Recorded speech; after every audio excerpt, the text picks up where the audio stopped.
प्यारे बच्चों, आप सभी लॉकडाउन के कारण अपने अपने घरों में हैं। ऐसे समय में हम लेकर आए हैं आपके लिए डिजी साथ कार्यक्रम।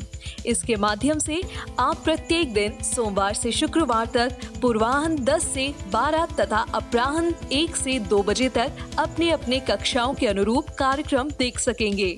स्कूली शिक्षा एवं साक्षरता विभाग, झारखंड। हेलो बच्चों, कैसे हो आप सब। झारखंड सरकार के डिजी साथ प्रोग्राम में आप सभी का स्वागत है। मैं उम्मीद करता हूं कि जो दूरदर्शन के माध्यम से आपको पढ़ने का मौका मिल रहा है, आप सभी उसे बहुत एंजॉय कर रहे होंगे और एंजॉयमेंट के साथ साथ आपकी पढ़ाई भी हो रही होगी। आप सभी ने अपना कॉपी और कलम तो ले ही लिया होगा, तो आइए देखते हैं आज के एपिसोड में हम क्या पढ़ेंगे।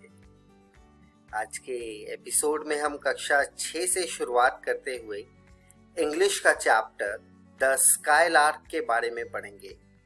उसके बाद कक्षा 7 में अटीला के बारे में जानेंगे। कक्षा 8 में डैफोडिल्स के बारे में पढ़ेंगे। कक्षा 9 में द लॉस्ट चाइल्ड के बारे में पढ़ेंगे और कक्षा 11वीं में अ फोटोग्राफ के बारे में पढ़ेंगे। तो चलिए बच्चों, शुरू करते हैं आज का एपिसोड।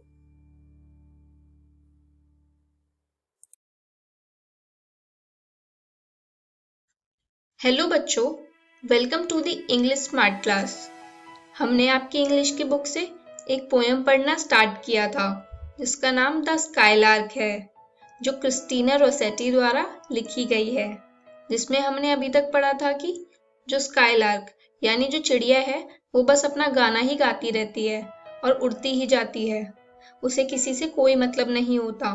आइए इसके आगे की पोएम को पढ़ते हैं। आज वीडियो में हम स्टैंजा 3 और 4 के एक्सप्लेनेशन को देखेंगे और एक एक्सरसाइज भी करेंगे। स्टैंजा को स्टार्ट करने से पहले आइए उससे जुड़े कुछ टिपिकल वर्ड्स देख लेते हैं। कॉर्नफील्ड, मक्के का खेत। स्ट्रेच्ड, बढ़ाया। टेंडर, मुलायम। बिसाइड, बगल में। न्यू, जानता था। अनसीन, अनदेखा। स्टॉक, डंठल। आइए बच्चों स्टैंजा 3 को पढ़ते हैं। The cornfield stretched a tender green to right and left beside my walk. I knew he had a nest unseen somewhere among the million stalks. तो बच्चों इस स्टैंजा में बता रहे हैं कि ये जो मौसम था ये स्प्रिंग का सीजन था, और स्प्रिंग में क्या होता है, हर तरफ हरियाली छाई होती है, और जब हर तरफ भुट्टे यानी मकई के खेत हैं तो वहां पर तो बहुत सारे भुट्टे होंगे, तो यानी जो चिड़िया होती है उनके लिए खाने की मात्रा बहुत अधिक होती है, इसलिए उनको बहुत खुशी मिलती है कि उनके चारों तरफ खाना ही खाना है। तो यही हुआ उस बर्ड के साथ भी, यानी उस स्काईलार्क के साथ भी।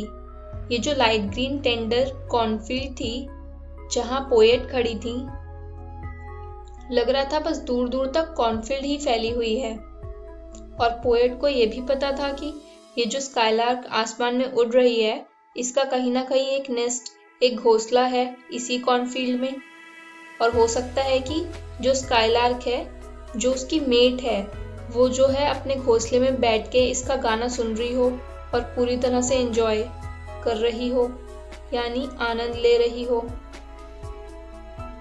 बच्चों आइए अब हम हमारे लास्ट स्टैंजा को पढ़ते हैं। हमारे लास्ट स्टैंजा को स्टार्ट करने से पहले आइए उससे रिलेटेड कुछ टिपिकल वर्ड्स देख लेते हैं। पॉज्ड, रोके गए। स्विफ्ट, जल्दी। स्लिड, गिरावट। परहैप्स, शायद। लिसनिंग, सुनना। चलिए बच्चों स्टैंजा 4 को पढ़ते हैं और समझते हैं। And as I paused to hear his song, while swift sunny movements led, Perhaps his mate sat listening long and listened longer than I did. अब जो पोएटेस थी वो स्काईलार्क के गाने में इतना खो गई थी, उस सीनरी ब्यूटी में इतना खो गई थी कि उन्हें पता ही नहीं चला कितना समय निकल गया। उन्हें पता ही नहीं चला कि कब सुबह से शाम होने वाली है। और फिर क्या हुआ? अब जैसे जैसे शाम होने लगी तो जो स्काईलार्क थी वो भी अपने मेट के पास अपने घोंसले में चली गई। यानी कि जो चाइल्ड थी, जो पोएटेस थी, जो वहाँ खड़े होकर गाने को सुन रही थी, उस मूवमेंट को एंजॉय कर रही थी, अब जो है वो मैजिकल मूवमेंट्स उनके लिए खत्म होने वाले थे, क्योंकि टाइम जो है खत्म हो रहा था। स्काईलार्क पे वापस चली गई थी। अब पोएट को यही एहसास हुआ कि मैं तो यहाँ से चली जाऊंगी, मेरे ये मैजिकल मूवमेंट्स तो खत्म हो जाएंगे, लेकिन वो जो चिड़िया की मेट है जो उस घोंसले में बैठी हुई है वो मुझसे ज़्यादा अभी गाने को सुन पाएगी। यानी अभी स्काईलार्क को मुझसे ज़्यादा वो सुन पाएगी। तो बच्चों, ये जो पोएम थी द स्काईलार्क, जिसे क्रिस्टीना रोसेटी ने लिखा है, इसमें उन्होंने जो इंग्लिश कंट्रीज होती हैं यानी विदेश, वहाँ के गाँव की ब्यूटी को इन्हांस करके बताया है, अच्छे से बताया है। और वो इस पोएम के द्वारा यही चाहती हैं कि आप भी उस ब्यूटी को आंखें बंद करके महसूस करो, फील करो, इमेजिन करो। आइए बच्चों, पोएम को खत्म करने के बाद एक छोटी सी मजेदार एक्सरसाइज करते हैं। इसमें आपको इस कॉलम के सारे वर्ड्स जैसे मिलियन, सनी, सिंगिंग, वाइट, गे को दूसरे कॉलम के सारे वर्ड्स जैसे skylark, butterflies, accord, stocks, moments, इनसे मिलाना है। चलिए तो शुरू करते हैं।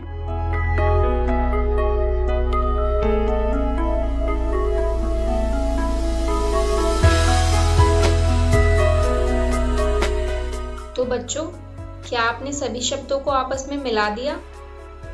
अगर हाँ तो बहुत अच्छे, वेरी गुड। अब मैं आपको इसके सही आंसर्स बताती हूँ। Million, stock, Sunny, movements, singing, skylark, white, butterflies, day, accord. उम्मीद करती हूँ आप सभी के आंसर्स भी इन्हीं आंसर से मैच हुए होंगे और सही होंगे। आइए अब देखते हैं आज हमने क्या पढ़ा। आज हमने पढ़ा द स्काईलार्क पोएम से कि चिड़िया यानी स्काईलार्क कितना मधुर गाती है, और एक मजेदार एक्सरसाइज भी की जिसमें हमने वर्ड्स को एक दूसरे से मिलाया, जिसे हम इंग्लिश में मैच द वर्ड्स बोलते हैं।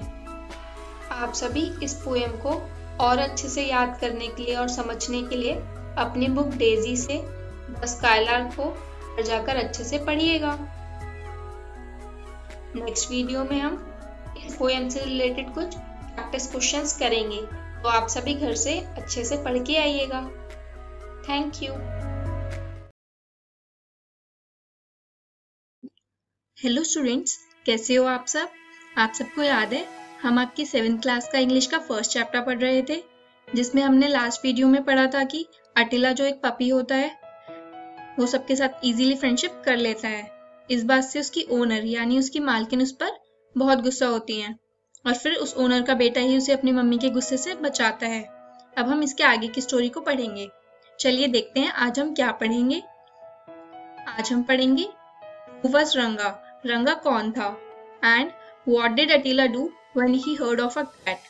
अटिला कैट के बारे में सुनता है तो वो क्या करता है। Last, Attila's greatest ambition in life, Attila की लाइफ में सबसे बड़ी महत्वाकांक्षा क्या होती है और वो क्या चाहता है। स्टोरी को स्टार्ट करने से पहले आइए कुछ डिफिकल्ट वर्ड्स देख लेते हैं। Edged, put something along the edge of something else यानी किनारा।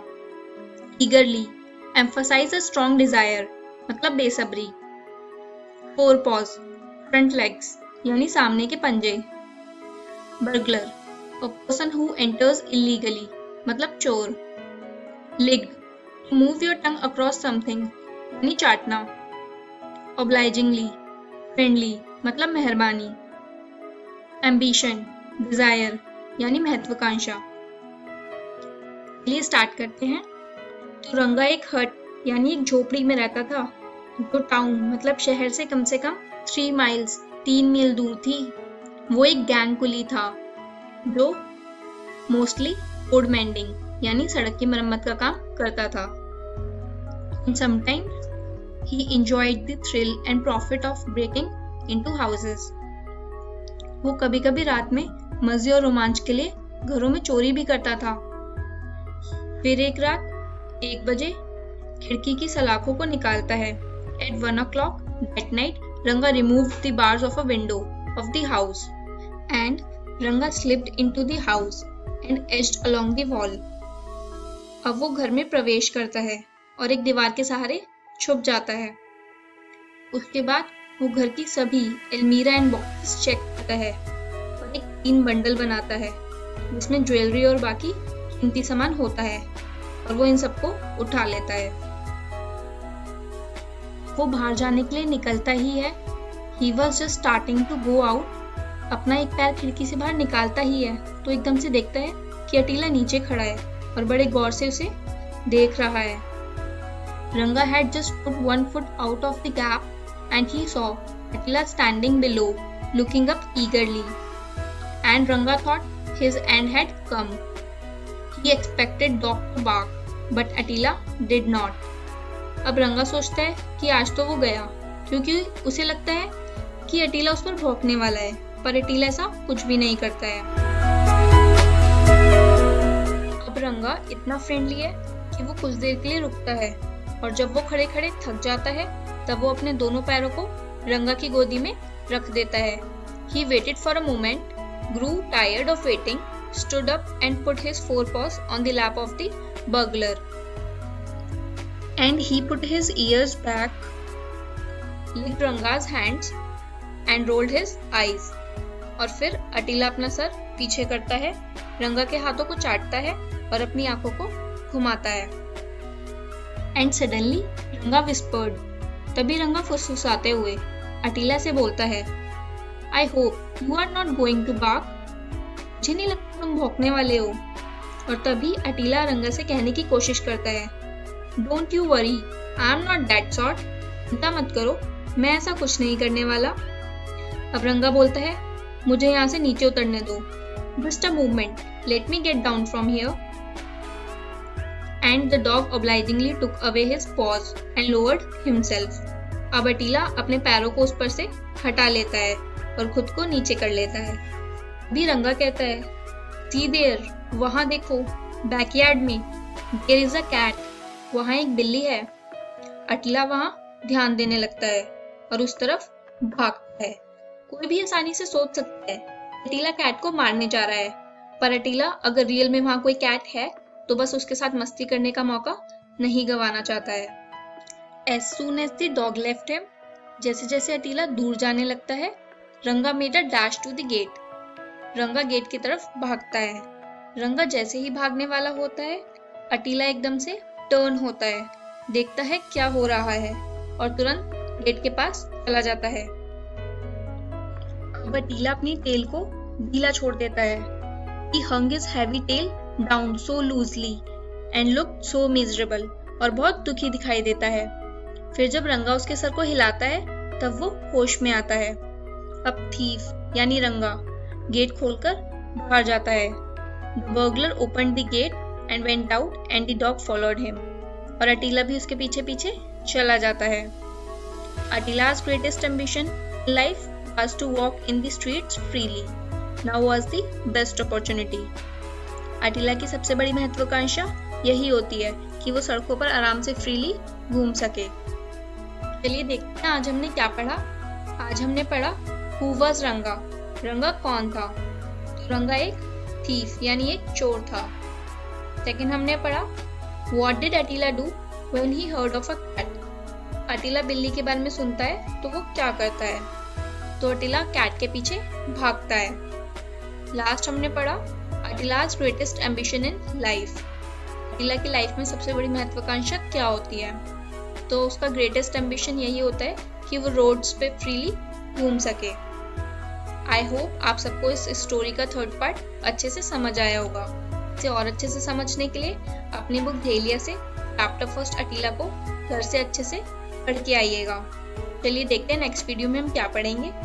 नेक्स्ट वीडियो में हम पढ़ेंगे who became Attila's new friend. Attila का न्यू फ्रेंड कौन बनता है, and what did Attila suspect about his new friend. Attila अपने न्यू फ्रेंड के बारे में क्या शक करता है। आई होप बच्चों आपको अच्छे से समझ आया होगा। इसे और अच्छे से समझने के लिए घर से जरूर पढ़ के आइएगा। Thank you. हेलो स्टूडेंट्स, कैसे हो आप सब? आप सबको तो याद ही होगा हम एक बहुत ही इंटरेस्टिंग स्टोरी पढ़ रहे थे जिसका नाम है अटीला। आज हम इसके आगे की स्टोरी को पढ़ेंगे और समझेंगे भी। चलिए देखते हैं आज की इस वीडियो में हम क्या पढ़ेंगे। Today we will study about who became Attila's new friend. Attila का न्यू फ्रेंड कौन बनता है, and what did Attila suspect about his new friend. Attila अपने न्यू फ्रेंड के बारे में क्या शक करता है। आइए स्टोरी को स्टार्ट करने से पहले कुछ डिफिकल्ट वर्ड्स देख लेते हैं। Companionship, a feeling of friendship यानी भाईचारा। कोइंसिडेंस, अ रिमार्केबल कॉन्करेंस यानी संयोग। रिवॉर्ड, अचीवमेंट यानी इनाम। टेरेबली, एक्सट्रीमली मतलब भयानक। स्टम्बल्ड, ऑलमोस्ट फॉल गिरते गिरते बचना। रिकॉग्नाइज्ड, आइडेंटिफाई यानी पहचान लेना। लेमेंटेशन, मॉर्निंग यानी विलाप करना। चलिए स्टार्ट करते हैं। अटीला liked his new friend so much that he would not leave him alone even for a moment. अटीला अपने न्यू फ्रेंड को इतना पसंद करता था कि उसे एक पल के लिए भी अकेला नहीं छोड़ता था। He lay before Ranga when he sat down to eat, even sat on the edge of his mat when he slept in his hut. और जब रंगा खाना खाता था तब भी अटीला उसके सामने जाकर बैठ जाता था। यहाँ तक कि जब रंगा सोता था तब भी अटीला उसकी चटाई के किनारे बैठ जाता था। अटीला slept on the roadside when Ranga was at work. और रंगा जब बाहर काम के लिए जाता था तो तब अटीला सड़क के किनारे सोता था। This sort of companionship got on Ranga's nerves. अब अटीला रंगा से कुछ ज्यादा ही घुल मिल गया था। और फिर भी रंगा ने अटीला से रिक्वेस्ट की, मुझे अकेला छोड़ दो, क्या तुम मुझे थोड़ी देर के लिए भी अकेला नहीं छोड़ोगे? He has requested, oh dog, leave me alone for a moment, won't you? Attila sat in front of him with his eyes glued on his friend. अटीला बिना हिले डुले उसके सामने बैठा रहता और अपनी आंखें उस पर गड़ाए रखता। और तभी फैमिली में डिबेट यानी बहस स्टार्ट होती है। अटीला के घर में ना होने पर घर में एक सनसनी फैल जाती है। Did not I tell you to lock him up? said the mother. तभी मम्मी बोलती हैं, मैंने तुम्हें नहीं बोला था क्या उसे रूम में बंद करने को? अब कोई चोर खुद उसे ले गया, कितनी शर्म की बात है। What a shame. हम इसके बारे में किसी को बता भी नहीं सकते हैं। और तभी डिफेंडर बोलता है, You are mistaken, replied the defender. It's just a coincidence. आप गलत समझ रहे हो, ये सिर्फ एक कोइंसिडेंस है, संयोग है। He must have gone off on his own account. वो सिर्फ अपने काम से ही गया होगा। If he had been here, no thief would have dared to come in. अगर अटीला यहाँ होता तो चोर अंदर आने की हिम्मत ही नहीं करता। भी मम्मी बोलती हैं, Whatever it is, जो भी है, I don't know if we should not thank the thief for taking the dog away. मुझे पता है, डॉग को दूर ले जाने के लिए हमें चोर का धन्यवाद करना चाहिए। He may keep the jewels as a reward for taking him away. और वो पुरस्कार के रूप में सारी ज्वेलरी रख सकता है Shall we withdraw the police complaint? तो हम पुलिस कंप्लेंट वापस ले लें? In the market, the eldest son of the house was going towards the market one day. अब उस घर का बड़ा बेटा एक दिन मार्केट की साइड जाता है। He saw Attila running behind someone on the road. और वो देखता है कि अटीला मार्केट में किसी के पीछे धीरे से भाग रहा है। He shouted at the young man, at which Ranga turned and broke into a run. अब पीछे से यंग मैन चिल्लाया और रंगा पीछे मुड़ा और भागा। Attila, who always suspected that his new friend was waiting for the slightest chance to leave him, rushed behind Ranga. अब अटीला, जिसको हमेशा से अपने न्यू फ्रेंड पर शक था कि उसका न्यू फ्रेंड उसको अकेला छोड़ने का ही वेट कर रहा है, वो भी अब रंगा के पीछे भागता है। Hey Attila, shouted the young man, and he also starts running. अब यंग मैन चिल्लाया और वो भी अटीला के पीछे भागने लगा। Attila wanted to answer him, so he turned his head for a second and ran faster. अटीला उसे आंसर करना चाहता था, इसलिए अटीला ने एक सेकंड के लिए अपना सर घुमाया और वहां से स्पीड में भागने लगा। रंगा terribly doubled his speed, but Attila was determined to stick to him at any cost. रंगा भयानक तरीके से और स्पीड में भागने लगा, पर अटीला ने सोच लिया था कि उसे पकड़ना ही है। Attila ran so fast that he overtook Ranga and blocked his way, and Ranga stumbled over him and fell. अब एंड में नतीजा ये निकलता है कि अटीला इतनी तेज भागता है और रंगा से आगे निकलकर उसका रास्ता रोक लेता है और रंगा लड़खड़ाकर उस पर गिर जाता है। रंगा rolled on the ground and a piece of jewelry flew from his hand. अब जैसे ही रंगा लड़खड़ाकर गिरता है, एक ज्वेलरी का पीस उछलकर उसके हाथ से गिर जाता है। The young man recognized it as belonging to his sister and sat down on Ranga. और वो यंग मैन उस ज्वेलरी के पीस को पहचान लिया होता है, क्योंकि वो उसकी सिस्टर का ही होता है।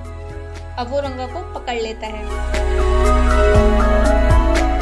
A crowd collected and the police appeared on the scene. वहाँ पर बहुत भीड़ इकट्ठी हो जाती है और मौके पर पुलिस भी आ जाती है। Attila was the hero of the day. Even the mother in the family softened towards him.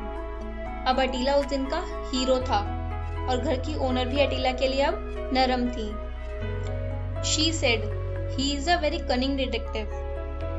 अब ओनर कहती हैं कि कोई कुछ भी बोले, पर अटीला के बारे में एक बात तो बोलनी पड़ेगी कि वो बहुत चालाक जासूस है। Attila has no powers of speech. Otherwise, he would have burst into a lamentation, which would have shattered the pedestal under his feet. अब अगर अटीला बोल सकता तो वह विलाप करता और सबको बता देता कि वह उस चोर से दोस्ती करना चाहता था, इसलिए वह उसके पीछे भागा। यह सच पता चलने पर सबने अटीला को जिस महानता और बहादुरी के स्थान पर चढ़ाया था वह चूर चूर हो जाता और अटीला की सच्चाई सबके सामने आ जाती। अब यहाँ पे पेडेस्टल का मीनिंग है सर पे चढ़ा लेना या फिर एक ऊंचा स्थान देना।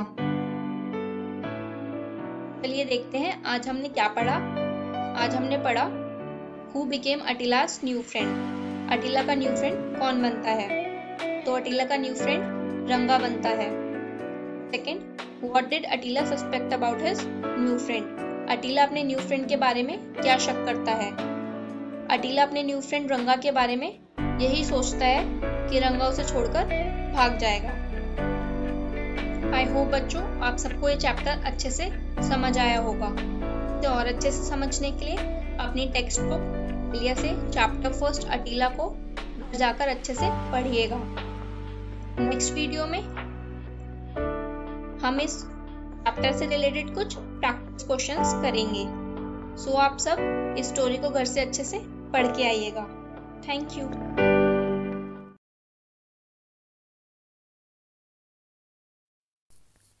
हेलो बच्चों, कैसे हो आप सब? हम सब ने मिलकर विलियम वर्ड्सवर्थ की एक कविता डैफोडिल्स पढ़नी शुरू करी थी। आज हम उसी कविता को खत्म करेंगे। हमने अब तक पढ़ा था कि विलियम वर्ड्सवर्थ डैफोडिल से कितने खुश थे, वो कितने जिंदा दिल बन चुके थे डैफोडिल्स को देखकर। आइए इसे आगे पढ़ते हैं और इस कविता को आज खत्म करते हैं। स्टैंजा 4 यानी चौथा अध्याय। For oft when on my couch I lie, in vacant or in pensive mood, they flash upon that inward eye, which is the bliss of solitude. And then my heart with pleasure fills and dances with the daffodils. इस अध्याय की पहली 2 पंक्तियों में कवि कह रहे हैं कि फॉर ऑफ्ट यानी अक्सर, व्हेन ऑन माई काउच यानी जब मैं अपने सोफे पर, आई लाई लेटता हूं यानी विश्राम करता हूं, इन वेकेंट यानी रिक्त, और इन पेंसिव मूड, पेंसिव यानी चिंताग्रस्त। तो इन 2 पंक्तियों में हमें बताया गया है कि कवि जब अक्सर आराम करते हैं अपने सोफे पर, या फिर जब वो खाली होते हैं, या फिर जब वो चिंता में होते हैं, तो वो डैफोडिल्स के बारे में सोचते हैं। डैफोडिल्स ने उन्हें सच्चा धन दिया था। जब वो अपनी आंखें बंद करते हैं, उन्हें सिर्फ और सिर्फ डैफोडिल्स दिखाई देते हैं। कवि इतने ज्यादा खुश थे उन डैफोडिल से कि अब उनकी बस याद रह गई है। दे फ्लैश यानी चमक, upon that inward eye, inward eye से इधर उनका मतलब है इमेजिनेशन। इमेजिनेशन यानी कल्पना, which is the bliss, bliss यानी परमानंद, ऑफ सॉलिट्यूड, सॉलिट्यूड यानी एकांत या फिर अकेले होना। डैफोडिल्स उनकी इमेजिनेशन या कल्पना में आते हैं। वो जब भी खाली होते हैं या गुस्से में होते हैं या चिंता होती है किसी बात की या आराम कर रहे होते हैं, तो वो सिर्फ डैफोडिल्स के बारे में सोचते हैं। वो कभी भी अकेले होते हैं तो भी उनको डैफोडिल्स की याद आती है। उनके दिमाग में जैसे डैफोडिल्स की इमेज यानी तस्वीर छप गई हो। डैफोडिल्स ने उनके ऊपर एक ऐसा इम्पैक्ट यानी प्रभाव छोड़ा है कवि पर, जिससे वो उन्हें भूल ही नहीं पा रहे हैं। कवि इतने ज्यादा खुश थे उस समय कि उनके लिए अब ये एक अच्छी याद बन के रह गई है। वो किसी भी मूड में होते हैं, अकेले होते हैं या भीड़ में होते हैं, तो भी वो सिर्फ डैफोडिल्स को याद करते हैं। इसीलिए वो इस पंक्ति में बोलते हैं ब्लिस ऑफ सॉलिट्यूड, यानी अकेलेपन में सबसे अच्छी ब्लेसिंग डैफोडिल्स है। ब्लेसिंग यानी आशीर्वाद। And then my heart with pleasure fills, pleasure यानी आनंद, and dances with the daffodils, यानी जब जब वो डैफोडिल्स के बारे में सोचते हैं वो अपने आप ही खुश हो जाते हैं और उनका दिमाग डैफोडिल्स जैसे उस दिन हवा में नाच रहे थे वैसे ही नाचने लगता है। हमने इस अध्याय की आखिरी पंक्ति से ये कविता खत्म कर दी है। इस कविता में हमें पता लगा है कि कैसे कवि जिंदगी की छोटी छोटी चीजों का आनंद लेते हैं। वो अपनी सबसे ज्यादा खुशहाल समय को सबके साथ बांटते हैं इतने साधारण तरीके से। और क्या था उनका सबसे कीमती समय? डैफोडिल्स के साथ रहना। इस आखिरी अध्याय में हमने पढ़ा है कि डैफोडिल्स आज भी उनकी इमेजिनेशन यानी कल्पना में आते हैं। कवि किसी भी मूड में होते हैं तो वो डैफोडिल्स के बारे में सोचते हैं। डैफोडिल्स उनकी सबसे कीमती याद थी। क्या आप सबको ये कविता समझ आई? हाँ, तो इसे घर जाके ध्यान से पढ़ना। धन्यवाद।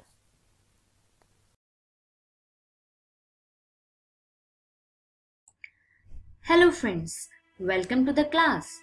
आज हम सप्लीमेंट्री रीडर की मोमेंट्स का फर्स्ट चैप्टर, जिसका नाम द लॉस्ट चाइल्ड है, पढ़ेंगे। आइए देखते हैं कि आज हम इस वीडियो में कौन कौन से टॉपिक्स कवर करेंगे। सबसे पहले हम पढ़ेंगे रिकैपिचुलेशन, जिसमें हम रिवाइज करेंगे जो भी हमने पिछली वीडियो में समझा।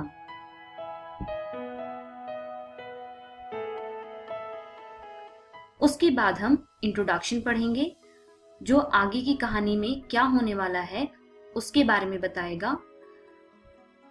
And after that we will study the word meanings. Word meanings, जैसा कि मैं हर वीडियो में बोलती हूँ कि आपको बहुत अच्छे से समझने हैं, सो दैट कि आपको चैप्टर भी अच्छे से समझ आए। And after that we will study men trying to distract child. Let's read about the recapitulation. इसमें हम रिवाइज करेंगे जो भी हमने पिछली वीडियो में पढ़ा। चाइल्ड लॉस्ट इन फेयर, जो बच्चा मेले में घूमने जाता है वो गुम हो जाता है। Man tried to soothe child, और उस बच्चे को एक आदमी जो मेले में मिलता है वो उसको कंफर्ट फील कराने की कोशिश करता है। Not even pleased by things he wants earlier so ardently, जो उस बच्चे को पहले बहुत चीजें चाहिए थी जैसे स्वीट्स एंड फ्लावर गार्लैंड, वो भी अब उस बच्चे को अच्छी नहीं लग रही हैं, वो चीजें भी अब उसको खुश नहीं कर पा रही हैं। Child kept crying for parents, और वो बच्चा अपने पेरेंट्स के लिए रोता रहता है और कहता रहता है I want my mother, I want my father। आइए पढ़ते हैं कि आज हम इस वीडियो में क्या पढ़ेंगे। Men trying to cheer up lost child। cheer up मतलब कि खुश करना। अब जो वो आदमी है वो उस लॉस्ट बच्चे को, लॉस्ट मीन्स जो बच्चा गुम गया है, उसको खुश करने की बहुत कोशिश करता है। Not consoled by anything। consoled means comfort। अब वो बच्चा किसी भी चीज से कंफर्टेबल फील नहीं कर रहा था। Plea turned from toys to parents। Plea means request। अब उसकी रिक्वेस्ट, जो कि पहले वो टॉयज के लिए करता था, अब वो पेरेंट्स के लिए कर रहा है। Parents were not found, but अभी भी उसको उसके पेरेंट्स नहीं मिले। The child was actually lost। अब वो बच्चा असलियत में गुम हो चुका है, अपने पेरेंट्स से वो बिछड़ चुका है। आइए पढ़ते हैं इस चैप्टर के कुछ इंपॉर्टेंट वर्ड मीनिंग्स। तो हमारा पहला वर्ड है headed towards, means की ओर। Next word is distract, means ध्यान भटकाना। जैसा कि आप इस पिक्चर में भी देख सकते हैं कि कैसे एक बच्चा दूसरे बच्चे का ध्यान भटका रहा है। Next word is quieten. Quieten means शांत करना। Next word is reiterated, means बार बार कहना या करना। Next word is disconsolate, means उदास, निराश या फिर परेशान। जैसा कि आप इस पिक्चर में भी देख सकते हैं कि ये बच्चा कितना उदास है। सिमिलरली हमारी स्टोरी में भी जो बच्चा लॉस्ट हो गया है वो बहुत ही ज्यादा डिस्कॉन्सोलेट है।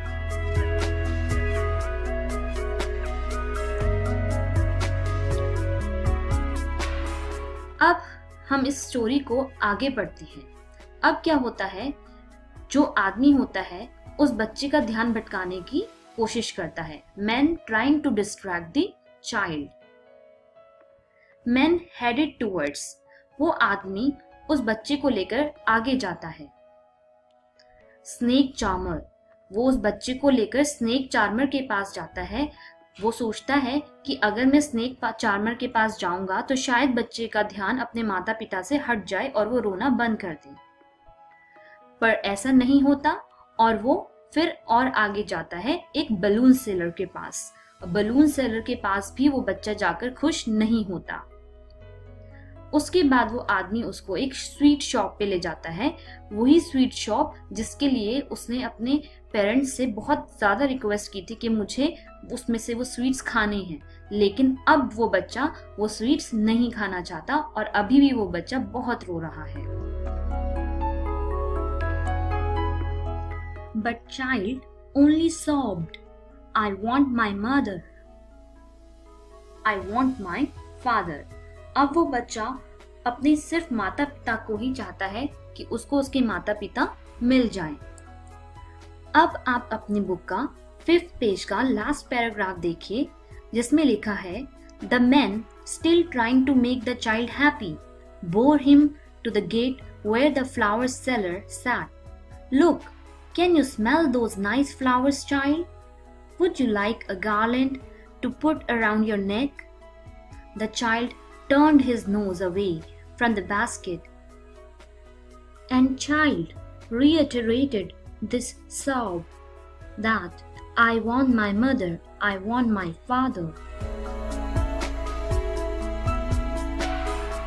अब यहाँ पर क्या होता है कि वो आदमी उस बच्चे को सारी जगह ले जाता है जहाँ पर भी उसको कोई अच्छी चीज दिखाई देती है, सो दैट कि उस बच्चे का वो ध्यान डिस्ट्रैक्ट कर सके, लेकिन वो हर जगह जाकर बस रोता ही रहता है और वो कहता है आई want my mother, I want my father. Look at the last line of this chapter on the 6th page and last paragraph, last line. What sweets would you like, child? He asked. The child turned his face from the sweet shop and only sobbed, I want my mother, I want my father. अब आप जान सकते हैं कि वो बच्चा actual में गुम हो चुका है और वो बहुत रो रहा है। सो फ्रेंड्स, आज हमने इस वीडियो में क्या पढ़ा? Man tried to distract child, उस आदमी ने उस बच्चे का ध्यान भटकाने की बहुत कोशिश की। बट चाइल्ड केप्ट सॉबिंग, और क्या कहता रहा? I want my mother, I want my father. So आज हमने सप्लीमेंट्री रीडर मोमेंट्स का 1st chapter the lost child का पेज 5 और पेज 6 पढ़ा। मैं उम्मीद करती हूँ कि आज आपको यह चैप्टर बहुत अच्छे से समझ आया होगा और आप इसको घर पे जाकर दोबारा से पढ़ेंगे और समझेंगे और इसके वर्ड मीनिंग्स भी बहुत अच्छे से समझेंगे, क्योंकि वर्ड मीनिंग से आपको ये चैप्टर और अच्छे से समझ आ सकेगा। हम नेक्स्ट वीडियो में प्रैक्टिस क्वेश्चंस करेंगे, जिससे कि आपको एग्जाम टाइम्स में बहुत हेल्प मिलेगी। मैं उम्मीद करती हूँ कि आगे आने वाले वीडियो जिसमें कि हम क्वेश्चंस प्रैक्टिस करेंगे उसको भी आप बहुत ध्यान से पढ़ेंगे, क्योंकि क्वेश्चन आंसर्स आपको एग्जाम में बहुत हेल्प करेंगे।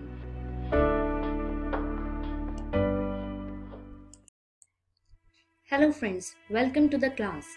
लास्ट 3 वीडियो में हमने 9th क्लास की सप्लीमेंट्री रीडर मोमेंट्स का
child raised his demand for a ride on the roundabout, his parents did not reply.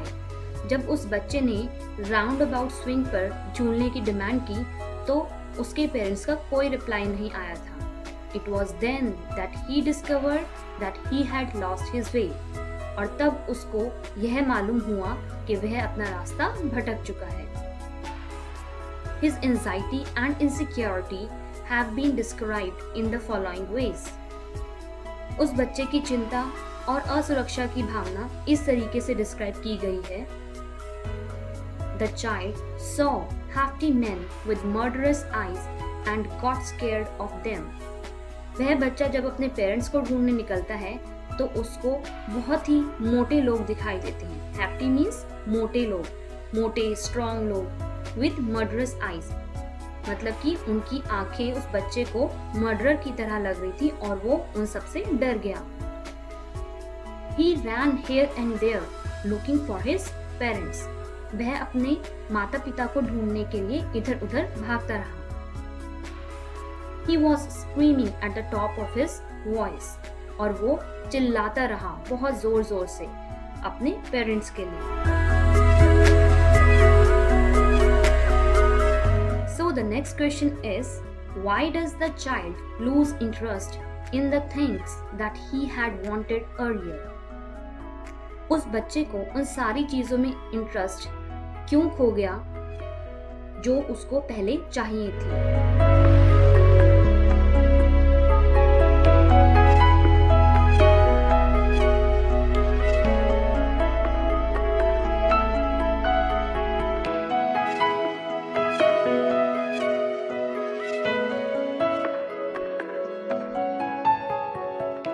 आइए जानते हैं इसका answer. The lost child loses interest in the things that he wanted earlier because now he is sad as he has lost his parents. वह बच्चा अपना सारा interest खो देता है उन सब चीजों में जो उसको पहले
hello everyone, welcome to English smart class. आज दोस्तों हम अपनी 11th की हॉर्नबिल की बुक की पहली पोयम पढ़ेंगे। इस पोयम का नाम है अ फोटोग्राफ और इस पोयम को लिखा है शर्ली टोल्सन ने। चलिए बात करते हैं कि आज इस वीडियो में हमें क्या सीखने को मिलेगा। आज हम लोग सबसे पहले बात करेंगे हमारी पोएट के बारे में। उसके बाद हम लोग पोयम के इंट्रोडक्शन के बारे में कुछ टॉपिक्स को डिस्कस करेंगे and finally at the end हम लोग पोयम की लाइंस का एक्सप्लेनेशन समझेंगे। चलिए शुरू करते हैं हमारी पोएट के बारे में कुछ बात करने से। ये पोयम लिखी है शर्ली टोल्सन ने और ये इनकी एक पिक्चर है। ये बॉर्न हुई थी 20 मई 1924 को इंग्लैंड में और बचपन से ही यानी चाइल्डहुड से ही इन्हें काफी ज्यादा पैशन था राइटिंग का और ये पैशन इन्हें मिला अपने फादर से क्योंकि वो भी लिखा करते थे। इसके बाद शर्ली टोल्सन को एक highly regarded and an innovative poet माना जाता है। She made a breakthrough with her account of the lives, countryside and the people involved in bringing livestock। यानी कि इनकी पोएट्री में ज्यादातर कंट्री साइड और जो अकाउंट होता है लोगों की लाइफ के बारे में उसके बारे में बात होती है। इसके बाद बात करते हैं पोयम के इंट्रोडक्शन की। इसमें मैं आपको कुछ पॉइंट्स बताऊंगी जो हमें पोयम को समझने में ज्यादा आसान करेगा। सबसे पहला तो ये जो पोयम है वो ब्लैंक वर्सेस में लिखी गई है। इसके बाद इसकी जो टोन है वो काफी ज्यादा सैड है क्योंकि इसमें डॉटर अपनी मदर को याद कर रही है। नेक्स्ट पॉइंट जो होगा इसकी जो थीम है वो चेंज से रिलेटेड है और जो चेंज है वो हमें बता रहा है द पासिंग ऑफ टाइम कि जो टाइम है उसके साथ साथ जो ह्यूमन लाइफ है वो चेंज होती रहती है। और यहाँ पर पोएट ने ह्यूमन लाइफ को नेचर से कंपेयर किया है। एक तरफ जो ह्यूमन लाइफ है वो चेंज होती रहती है, वही दूसरी तरफ जो नेचर है वो आज से 30 इयर्स पहले भी वैसा ही था और आज भी वो वैसा ही है। लास्ट पॉइंट है हमारा कि जो मदर है वो इसमें बहुत ज्यादा नॉस्टैल्जिक फील करती है क्योंकि वो अपने पास्ट ईयर्स को यानी जो ईयर्स उसके बायगॉन यानी जो चले गए हैं उन ईयर्स को याद करके काफी ज्यादा सैड होती है। इसके बाद बात करते हैं पोयम के टाइटल के बारे में, अ फोटोग्राफ। दोस्तों आपको इस टाइटल से क्या समझ आता है? सबसे पहले तो ये रिमाइंड करता है पोएट को अपनी मदर के बारे में। नेक्स्ट पॉइंट जो होगा हमारा वो ये होगा कि इस फोटोग्राफ जैसे एक पिक्चर एक सर्टेन मूवमेंट कैप्चर कर लेती है, ऐसे ही जो यहाँ पर जिस फोटोग्राफ की बात हो रही है उसने पोएट की मदर के चाइल्डहुड का एक मूवमेंट कैप्चर किया हुआ है। इसमें the person might change in course of time but the memories attach with the photographs are internal. यानी कि टाइम के साथ साथ जो पर्सन है वो चेंज हो जाता है बट उस फोटोग्राफ में वो मेमोरी हमेशा के लिए कैप्चर हो जाती है और वो मूवमेंट हमेशा वैसा ही रहता है उस फोटोग्राफ में। इसके बाद the movement capture in the photograph still gives happiness.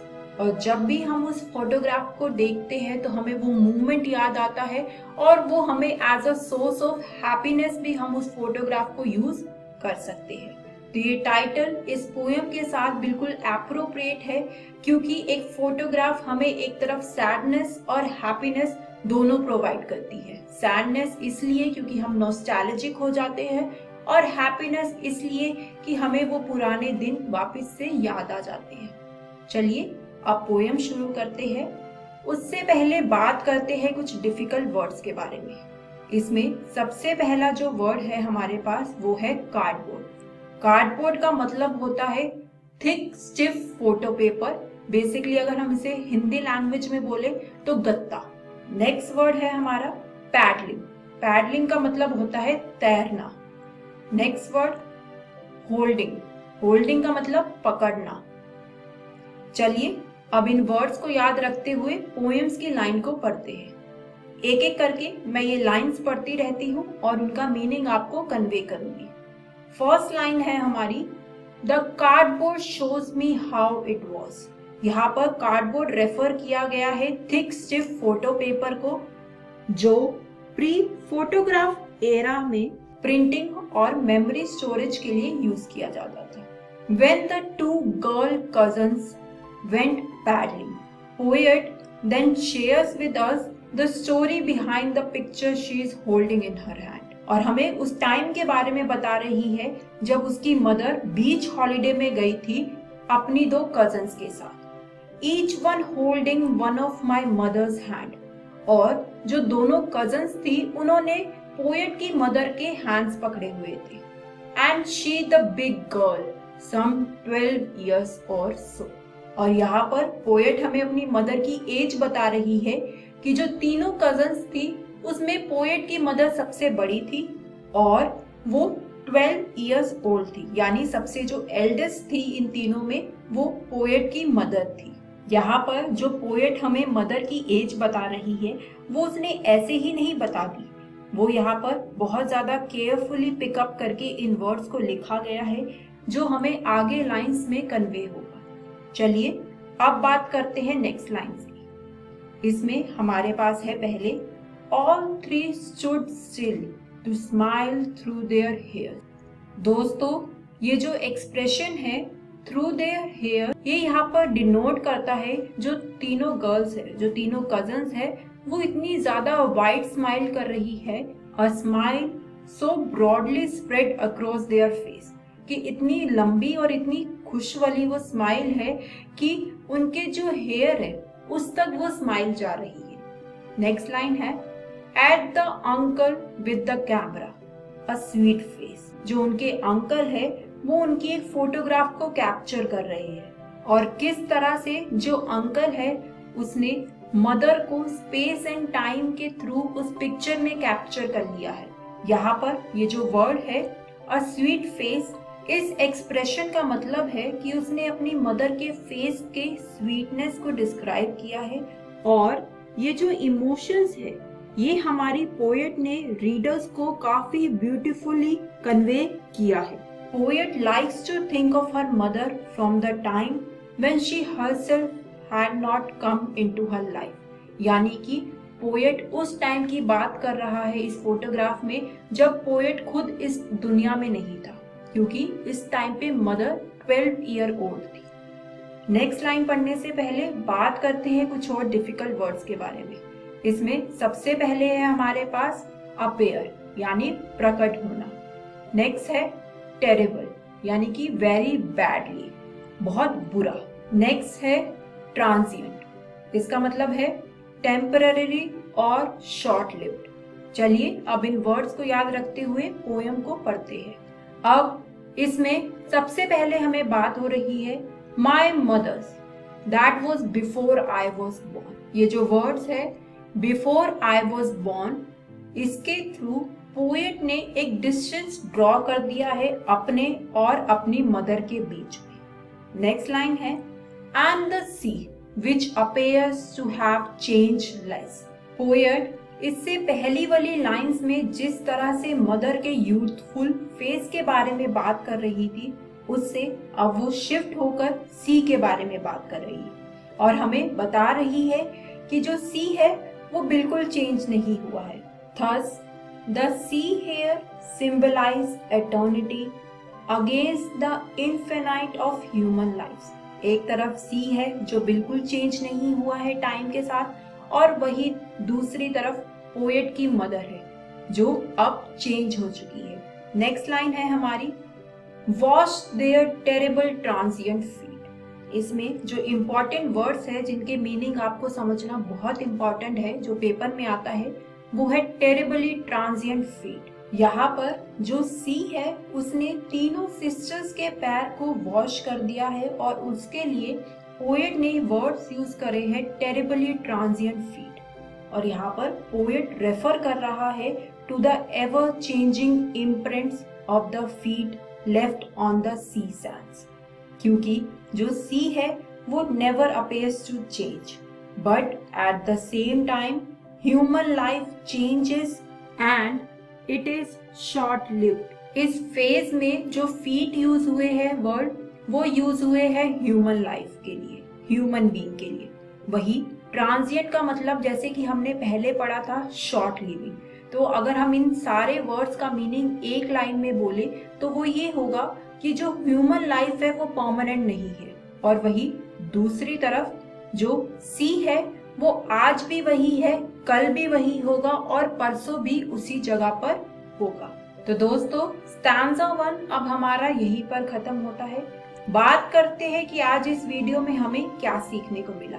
सबसे पहले हमने बात करी द आइडिया ऑफ फ्रेजिलिटी, क्योंकि पोएट ने इस पोयम में काफी ज्यादा रॉ इमोशंस को शो किया है। इसके बाद हम लोगों ने ह्यूमंस से नेचर के बारे में एक कंपैरिजन के बारे में पढ़ा कि किस तरह से जो ह्यूमंस की लाइफ है वो चेंजिंग है, आज कुछ और है, कल हम होंगे या नहीं होंगे।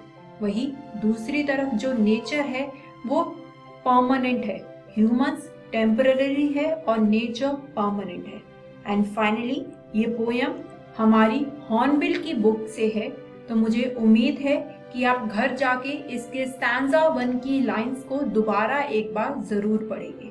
इससे नेक्स्ट वीडियो में हम लोग बात करेंगे इसके आगे की लाइंस की, यानी कि लाइन नंबर 10 to 19 के बारे में। तो दोस्तों मिलते हैं नेक्स्ट टाइम। मैं उम्मीद करता हूँ कि आज के एपिसोड में आपको जो पढ़ाया गया वह आपको अच्छे से समझ आ गया होगा। आप सभी ने अपने सवालों को भी नोट कर लिया होगा। तो आइए एक नजर डाल लेते हैं कि आज हमने क्या क्या पढ़ा।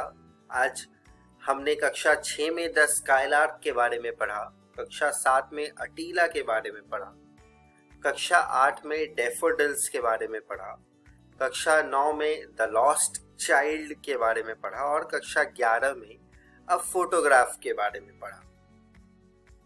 मैं उम्मीद करता हूं कि ये सभी कहानियां आपको समझ आ गई होंगी। आइए एक नजर डालते हैं कि कल इस सत्र में हम क्या पढ़ेंगे। कल के इस सत्र में हम कक्षा 6 से शुरुआत करेंगे, जिसमें गणित में हम संख्याओं की जानकारी देखेंगे।